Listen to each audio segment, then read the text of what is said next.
Hello and welcome to AFK Sidequest. I'm your host, Rob Fursland, and joining me today as we plumb the depths of board gaming and salvage the board games from beneath the waves, I have Matthew Penrose and, new to the show, Tim Harrison. Tim, what did you bring for us today? This week, I brought Salvage.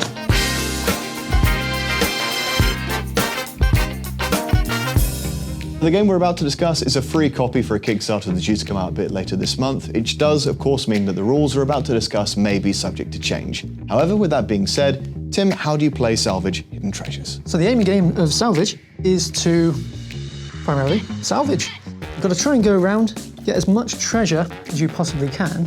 You've got to try and build up your fleet in the process, but the aim of the game is not to have as much money as possible, it is that treasure. So I'm guessing the treasure, it's not all worth just one lump sum. There's different bits depending on where you are, and they're all worth different amounts, I suppose? Absolutely. There are some that can really change the game. They might benefit you, they might benefit someone else when you pick it up, or they might really hinder you. So how does a turn work? So a turn's broken up into 4 stages. Number 1, you get your income from the bank. Normally you get about 500. In the second stage, you've got an option to sell a piece of treasure you've already got, or you can buy another boat. In the third stage, navigation. So that's when you get to move your boats. And then the fourth stage, that's broken up into 4. You can discover a new potential treasure or event. You can salvage, which will cost you money to bring up from the depths. You can drop a piece, or you can dredge, which would be taking a tile that you've already discovered and putting it to the bottom of the stack. So you mentioned discovering and salvage, so I'm guessing on the map everything's not instantly visible. Absolutely. And you also mentioned you have a fleet of boats, so do they all go at the same time? Can you only do one boat a turn? How does that work? With that method of going from one stage to the next, you can only move all the boats at the same phase. So rather than doing one boat and going through all the phases, it's like, okay, this is the movement phase, everybody goes. This is the salvage phase, everybody dredges or discovers or salvages or drops. Absolutely. Adds that element of strategy or potential risk to it. Can you have more than one boat on the same tile? You can. You could have 2 of them on one tile. You could discover and then potentially pick it up with the second boat. So how many turns does this take? For 2 players, there's 20 rounds, but for anything more than 2 players, it's about 16. So how much treasure can you hold? It depends on how many boats you have in your fleet. Each boat can carry up to 10 weight. That's another factor you have to bear in mind whether or not you want to pick something up. Okay, so and by the end of the 16 or 20 rounds, depending on how many players you've got, how do you actually tally up the score? How's that figured out? All of the treasure cards you have a treasure icon and a number. At the end of the game, you add up this total, bearing in mind any effects that any of the other cards have. Money is worthless, so if you've got any money at the end, tough luck, throw it away. Don't throw it away, because it's, card game, you can play it over and over again. Well, with that roundup of the rules done, it's time for us to go and give this game a play, so bear with us. We'll be right back to tell you how our games went and what we thought of it. And we are back. We have successfully become rich, rich men by salvaging board games from beneath the waves. Congratulations, Tim, on winning, by the way. Thank you. I promise it's got nothing to do with the fact that I bought this one today. Well, let's go into first impressions, I think. Now, Penrose, you actually played this separately from the 2 of us. Obviously, you couldn't be here to play the game with us. So I'd like to go for your perspective first. I believe you played this as a one-on-one game. In all honesty, to begin with, I enjoyed its simplicity. The cards that you get, the treasure tiles, for an early access, had a really nice balance to them. The mechanics I enjoyed, but this might be skewed to I won quite by quite a landslide, I must admit. There were some things in the game itself, like some of the treasure cards that you get are events, and they really, really can change how you play it. And that did actually make me think that because it was one-on-one, we didn't necessarily play against each other. We were able to just accrue as much money as we needed. While if there was 3 or 4 players, I was thinking, well, actually, even though you've only got 16 turns, it's still quite a long time, but you'd probably do more to annoy other people But yeah, no, overall, like, I really, really enjoyed it. I would be more than happy to give it another go, maybe with more people. It sounds like you had a very similar experience. Our game was a lot closer. It sounds like your point disparity was maybe a little bit bigger. Laura finished with 4,500. I finished with 8,900. Okay, so nearly double. Yeah, that's a big difference. One of the first treasures I discovered, I think, is the most valuable single treasure. I immediately sold it. And then by turn 5, I had all 3 of my boats. Oh, that's even more different to us. We didn't even get to boat 3. We were near the end game when we started having the money to buy our second boats each. So Tim, what did you think of the game? I personally really enjoyed it. I like the fact that anything can happen at any moment. One of the bits that sort of exemplified that the most was when one of the players we were playing with got 2 shark attacks in a row, which kind of put them off to a bad beginning. It was an awful start. But fantastic for me, because it meant I didn't really have to worry that much about them for the beginning of the game. Yeah, but it's really funny because I think that same player really dominated the majority of the game after that point, because ultimately their luck with other cards they found evened that out. Oh, absolutely. So you can quite quickly go from a really bad position to something that actually you become, like you say, the dominating player. That was certainly the case for me. I spent all of it trailing until those last few turns, and I realised that I might actually be in with a shout. Like, I could possibly win this. I didn't, but it was a possibility. I mean, you came close. It's no secret that I despise games that rely entirely on luck. It's so easy for you to be left completely in the dirt, like by the sounds of it, Laura was against you, Penrose. That kind of outcome in a board game always really, really sours me. But having seen the ridiculous swings from bad luck to good, for pretty much all 3 of us who played the game at the same time, like, it kind of made it a little bit better. It didn't feel unfair in terms of its luck.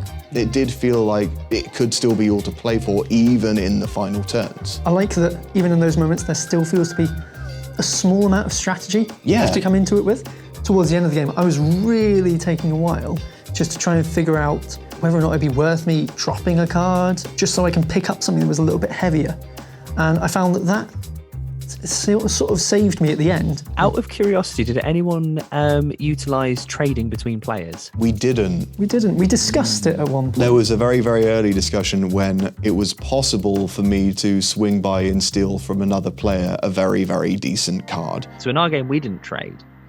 But we did hear, I have heard one game where someone managed to, I believe, trade to victory in the last 2 rounds. Really? Where someone in the last 2 turns managed to pick up another 2 pieces of 8, and I don't think anyone paid attention that they already had one. Oh. If you're not paying attention to what other people are doing or what other people are picking up, then that could be, just slingshot you straight into the lead. It's cards like that I really enjoy about this game, because there's something that's like that, you can trade your way further in and get a better result at the end. When I did my game, we didn't utilise dredging. I should have. So, did you have any explosions? No, I didn't realise that was a thing. So, we never had any shark attacks in our one. But explosion, you have to throw away a treasure card and then you put the explosion card back onto a different pile face down and you shuffle it. Oh. So I kept an eye on it and then I lost sight of it. And then it happened to me twice. Oh. Like, I was like, oh no, okay, I'll hide it over here. And then I went over there and... I was going to ask, if there was one thing you would say is your favourite part of this game, your number 1 favourite thing, what would it be? I like the fact that because those cards are so versatile, you can just change in a minute. One player can go from top to bottom super quick. One thing I liked the most is the fact that the cards had, like, there was no singular benefit, especially to treasure, which did other things. Like, you could get the crane, which meant that you could lower the price required to pull things up from the depths, and there was the compass, which allowed you to explore for cheaper, but they take up space, they're heavy. And like we were talking about the nuclear fusion reactor, great, 3 movement, but you have to take it. And that can lock off completely different parts of the board for you. And you have to be careful with what you pick up, because if you find it, you have to move away 3, And then next thing you know, somebody else has swooped in and taken it. One of the tactics that I employed counteracted that problem, and that was I always kept 2 of my boats as a pair. You and me both.